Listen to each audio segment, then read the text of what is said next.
नमस्कार साथियों, मैं कुणाल आप सभी का संस्कृति आईएएस यूट्यूब चैनल पे स्वागत करता हूं। आज की वीडियो में हम लोग बात करने वाले हैं डायनासोर की विलुप्ति पर हुए एक शोध के बारे में। दरअसल ये बात हम सभी जानते हैं कि 66 मिलियन वर्ष पहले पृथ्वी पे एक एस्टेरॉइड गिरा था, जिसको हम लोग कहते हैं चिक्सुलव इम्पैक्टर। और चिक्सुलव इम्पैक्टर ने पृथ्वी पर गिरने के बाद डायनासोर की संपूर्ण प्रजातियों को समाप्त कर दिया था। लेकिन उसके बावजूद लगातार शोध जारी है, क्योंकि अभी तक हमारे जो विशेषज्ञ हैं, हमारे जो वैज्ञानिक हैं, वो ये नहीं समझ पाए हैं कि ये जो एक खास क्षुद्र ग्रह था या फिर जो भी ये चट्टान थी जहां से भी आई थी, इसमें ऐसा क्या खास था कि इसने आकर के एक पूरे के पूरे जीव की जाति को समाप्त कर दिया, सब कुछ खत्म कर दिया। इसके ऊपर लगातार शोध चल रही थी। तो हाल ही में यूनिवर्सिटी ऑफ कोलोगन जो जर्मनी में है, वहां पर इसके लिए शोध की गई और यह शोध हुई मारियो फिशर गोडे के नेतृत्व में। यह इस पूरी की पूरी शोध को लीड कर रहे थे। अब इस पूरी की पूरी शोध को लीड किया गया और लीड करके कुछ खास महत्वपूर्ण चीजों पर रिसर्च करके कुछ महत्वपूर्ण निष्कर्ष निकाले गए। जरूर यह है कि हम लोग उन निष्कर्षों को समझें और जानें कि क्या था यह एस्टेरॉइड, कहां से आया था यह एस्टेरॉइड, इसमें क्या खास चीजें थी और कैसे इसने आकर के पृथ्वी से डायनासोर की प्रजातियों को समाप्त कर दिया। साथ ही एक देखने वाली बात यह है कि जिस समय 66 मिलियन वर्ष पहले यह एस्टेरॉइड पृथ्वी पे आके गिरा था, इसने केवल और केवल डायनासोर की उन प्रजातियों को खत्म किया था जो मुख्य रूप से जमीन पे निवास करती थी। इस दौरान इस एस्टेरॉइड के गिरने के बावजूद जो उड़ने वाला वंश था इनका, जो पक्षी वंश डायनासोर था, वे फिर भी जीवित बचे थे और वह कुछ समय के पश्चात समाप्त हुए थे। जिस जगह पर यह एस्टेरॉइड गिरा था, आज के समय में वहां पर एक बड़ा खड्डा है। तो ये जो गड्ढा है इसको कहा जाता है चिक्सुलव क्रेटर। इन सभी चीजों को जानेंगे। साथ साथ इसी शोध में वैज्ञानिकों ने यह भी बताया है, हमारे विशेषज्ञों ने यह भी बताया है कि आने वाले समय में हम बहुत सारी चीजों को और जानेंगे। जैसे कि अभी भी बहुत सारे राज अनसुलझे हैं, जैसे कि पृथ्वी पर इतना बड़ा हिस्सा जल का क्यों है, तो इसके लिए भी कुछ खास बातें इसी शोध में बताई गई है शोधकर्ताओं के द्वारा। तो आइए आगे बढ़ते हुए सभी चीजों को समझते हैं, क्या क्या खास है और बहुत सारे रहस्य को सुलझाने का प्रयास करते हैं। हमारी न्यूज कह रही है, where did the asteroid that wiped out dinosaur come from?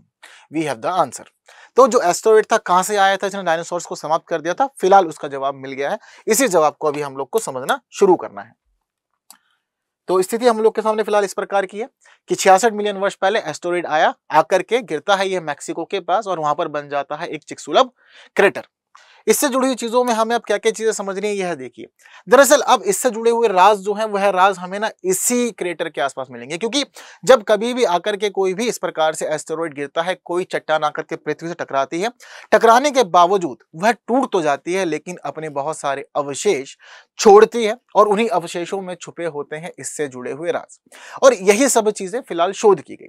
अभी तक हमारे जो एक्सपर्ट थे, जो शोधकर्ता थे, जो चीजों को समझते थे, उन्होंने अलग अलग अनुमान लगा रखे थे, लेकिन अभी तक सटीकता से चीजों को बताया नहीं जा सकता था। बहुत लोग मानते थे कि जो चट्टान आई है वह एक आंतरिक चट्टान है, यानी कि हमारे जो आंतरिक चार ग्रह हैं उसके आसपास की चट्टान थी और वहां से आके गिरी। कुछ विशेषज्ञ यह मानते थे कि यह चट्टान बाहरी क्षेत्रों से आई है और बाहरी क्षेत्रों से आई, काफी तेजी से आई और आकर के पृथ्वी से टकराई, टकरा करके चूर चूर हो गई, लेकिन डायनासोरों को समाप्त कर दिया।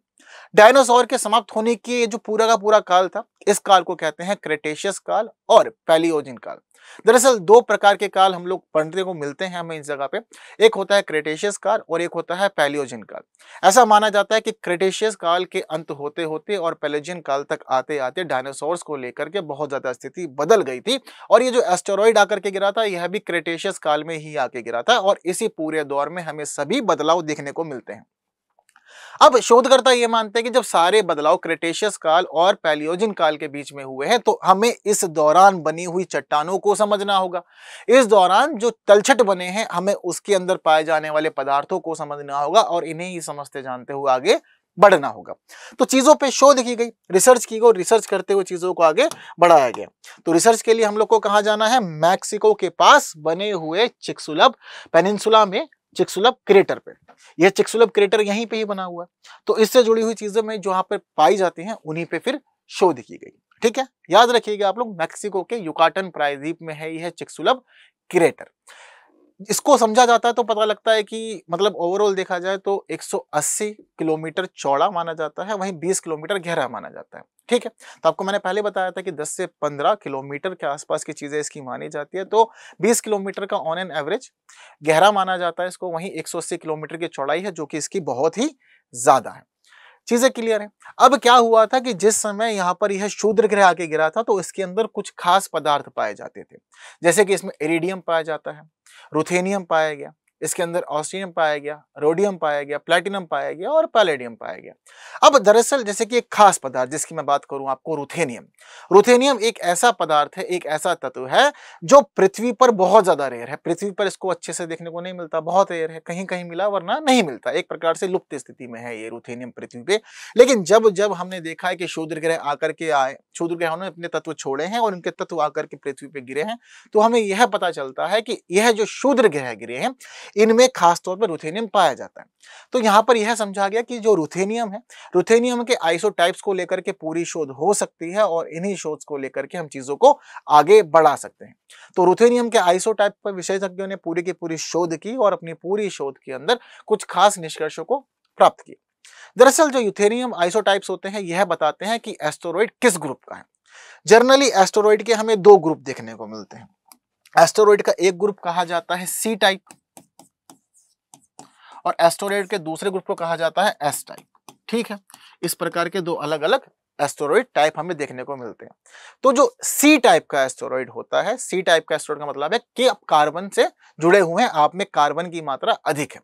तो जो जो कार्बन वाले एस्टेरॉइड होते हैं उनके लिए माना जाता है कि ये बाहरी सौरमंडल वाले क्षेत्र से आए हैं। बाहरी सौरमंडल वाले क्षेत्र का अर्थ क्या है कि हम देखते हैं जनरली दो प्रकार की चीजें हम लोग अपने सौरमंडल में डिवाइड कर देते हैं।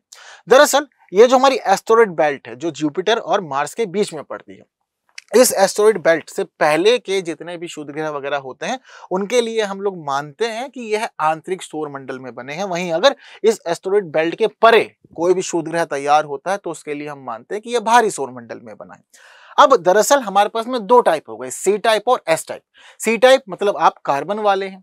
अब कार्बन टाइप एस्टेरॉइड है तो उसका अर्थ यह है कि आप बाहरी सौरमंडल में बने हैं, आप आंतरिक सौरमंडल का हिस्सा नहीं है। आर्थिक सौरमंडल में जो हमारे इस प्रकार से क्षुद्र ग्रह बनते हैं उनको कहा जाता है एस टाइप क्षुद्र ग्रह, यानी कि इनमें सिलिकेट पाया जाता है, इनको सिलिकेट क्षुद्र ग्रह कहा जाता है। और सिलिकेट क्षुद्र ग्रह जनरली सूर्य के आसपास बनते हैं, तो इससे जुड़ी हुई काफी चीजें देखने को मिलती है। अब विशेषज्ञों को मुख्य रूप से यही समझना था कि कार्बन और सिलिकेट को लेकर के यहाँ जो तत्व पाए जा रहे हैं, जो चट्टानें पाई गई हैं, जो तलछट पाए जा रहे हैं, उनमें क्या क्या खास है। तो इसी को लेकर पूरी शोध हुई। इन्होंने अलग अलग जगह पर चट्टानों के तत्वों को समझा, रुथेनियम आइसोटाइप्स को समझा और उस पे अपने निष्कर्ष निकाले। तो निष्कर्षों में यह पाया गया कि जो क्षुद्र ग्रह पृथ्वी से आके टकराया था दरअसल यह एक सी टाइप एस्टेरॉइड था। सी टाइप एस्टेरॉइड अर्थात यह बाहरी सौरमंडल का हिस्सा था, यह बाहरी सौरमंडल में कहीं घूम रहा था, इसकी स्थिति बदली और स्थिति बदलने के बाद में ये आया और आकर के पृथ्वी से टकराया। जनरली ऐसा नहीं देखा जाता। जनरली ऐसा देखा जाता है कि पृथ्वी पे पास आने वाले जो एस्टेरॉइड्स होते हैं वह एस्टेरॉइड मुख्य रूप से एस टाइप होते हैं, जो आंतरिक सौरमंडल में बनते हैं और आकर के पृथ्वी से टकराने की संभावना बनी रहती है, या वह आते भी हैं अपने तत्व छोड़ते हैं, कुछ छोटे छोटे आके गिरे भी हैं पृथ्वी पे, ये हमने देखा भी है। तो एस्टेरॉइड आते हैं तो विशेषज्ञ हैं जो शोध करता है वो बताते हैं कि सबसे अधिक जो एस्टेरॉइड पृथ्वी पे आके गिरे हैं उनमें अधिकांश एस टाइप यानी कि सिलिकेट क्षुद्र ग्रह हैं। लेकिन ये जो डायनासोर की समाप्ति के लिए उत्तरदायी क्षुद्र ग्रह है जिसको हम लोग चिक्सुलव इम्पैक्टर कहते हैं, यह चिक्सुलव इम्पैक्टर एक सी टाइप एस्टेरॉइड था, यानी कि इसमें कार्बन बहुत ज्यादा थे। तो यह कहीं ना कहीं भारी सौरमंडल में बना, भारी सौरमंडल में बन जाने के बाद में यह हमारी जो क्षुद्र ग्रह बेल्ट है उस क्षुद्र ग्रह बेल्ट में आकर के कहीं पर छुप गया था, कहीं पर छुपा रहा, काफी समय तक घूमता रहा, चीजें करता रहा और चीजें करते रहने के बाद जब इसको दिशा मिली, मार्ग मिले, तो यह घूमा और घूम करके आने के बाद यह फिर पृथ्वी से टकराया और टकराने के बाद के परिणाम क्या रहे ये हम सभी जानते हैं। तो यह फिलहाल इस नई शोध में बताया गया, नई शोध में चीजें क्लियर की गई हैं और ये जो नई शोध है यूनिवर्सिटी ऑफ कोलोगन जर्मनी, इस शोध को प्रकाशित किया गया है साइंस जर्नल के अंदर और वहां से हम लोग इन सभी चीजों को समझ रहे हैं। इस शोध में एक खास बात और बताई गई है। दरअसल 2021 में ना एक शोध पत्र प्रकाशित हुआ था जिस शोध पत्र में यह कहा गया था कि पृथ्वी से टकराने वाला चिक्सुलव इम्पैक्टर एक प्रकार का धूमकेतु है, यानी कि तारा है। लेकिन अभी जो नई शोध है जिस पे हम लोग बात कर रहे हैं, इस शोध में इस 2021 के शोध पत्र को खारिज करते हुए कहा गया है कि इसकी संरचना उल्का पिंडों से और तारों से अलग है। इसके अंदर चीजें बदली हुई है। यह एक सी टाइप का एस्टेरॉइड है, तो इसको हम लोग धूमकेतु के रूप में स्वीकार नहीं सकते हैं। इन्होंने इस शोध को भी खारिज कर दिया। तो यह इस प्रकार की सभी चीजें इस शोध में प्रकाशित होती हुई हमें दिखी है और समझने को मिली है। इसके अलावा एक खास बात और बता देते हैं। हम सभी ये बात जानते हैं कि पृथ्वी को जब जब ऊपर से देखा जाता है तो पृथ्वी नीली दिखती है। क्यों दिखती है? क्योंकि जल की मात्रा बहुत अधिक है। इसके लिए भी कुछ खास बातें बताई गई इसी शोध में। कहा गया कि देखिए, हम लोग अभी तक इस रहस्य को नहीं समझ पाए कि पृथ्वी पर इतनी अधिक मात्रा में जल कैसे। तो इन्होंने बताया कि इस गुत्थी को सुलझाने के लिए भी हमें एस्टेरॉइड्स की ही मदद लेनी पड़ेगी, क्योंकि 4.5 अरब वर्ष पहले जिस समय पृथ्वी का निर्माण हुआ था, इसकी संरचना बनी थी, उसके बाद से हजारों क्षुद्र ग्रह आके टकराए हैं। तो हमें क्षुद्र ग्रहों की स्थिति को समझना होगा, क्योंकि यह पूरी तरह से संभावित है कि हमारे सौरमंडल के अंदर बने हुए क्षुद्र ग्रह आकर जब पृथ्वी से टकराए तो इनमें जल मौजूद था और इन्होंने पृथ्वी से टकरा कर पृथ्वी पर अच्छी मात्रा में जल छोड़ा। वही जल हमें आज देखने को मिलता है। हालांकि इसको लेकर अभी शोध नहीं हुए, लेकिन फिलहाल शोधकर्ता मान रहे हैं कि हम लोग एस्टेरॉइड्स की चीजों को समझकर पृथ्वी से जुड़े हुए अनेक राज सुलझा सकते हैं। इसकी पूरी संभावना है। तो ये सारी बातें इस नई शोध की और जो भी महत्वपूर्ण बातें थी वह सभी आपको मैंने अच्छे से फिलहाल बता भी दी है। तो एक सरल सा प्रश्न कि युकाटन प्रायद्वीप निम्नलिखित में से कहां स्थित है? ऑस्ट्रेलिया, अमेरिका, चिली या मैक्सिको? आप लोग को अपना आंसर मुझे अभी फिलहाल कमेंट में बताना है।